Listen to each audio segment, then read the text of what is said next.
আসসালামু আলাইকুম ওরহমতুল্লাহি ওয়াবারাকাতু। আল্লাহ রব্বুল আলামিন আমাদের রোজাগুলো কবুল করুন, এই আশাবাদ ব্যক্ত করে শুরু করছি আজকের অনুষ্ঠান।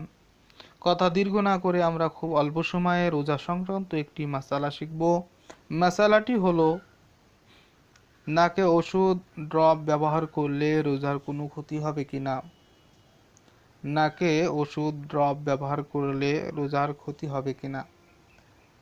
উত্তর হলো যে নাকের ড্রপ, পানি ইত্যাদি দিয়ে ভেতরে টেনে নিলে রোজা ভঙ্গ হয়ে যাবে, কারণ নাক রোজা ভঙ্গ হওয়ার গ্রহণযোগ্য রাস্তা। নাকে ড্রপ ইত্যাদি দিলে তা গলা পর্যন্ত পৌঁছে যায়, বিধায় রোজা ভঙ্গ হয়ে যাবে। প্রিয় দর্শক, আশা করি মাসালাটি বুঝতে পেরেছেন। প্রয়োজনে অবশ্যই কমেন্ট করে জানাবেন, ইনশাআল্লাহ সহযোগিতা করার চেষ্টা করব। সে পর্যন্ত আল্লাহ সকলকে রোজার হক আদায় করে রোজা রাখার তৌফিক দান করুন, আমিন।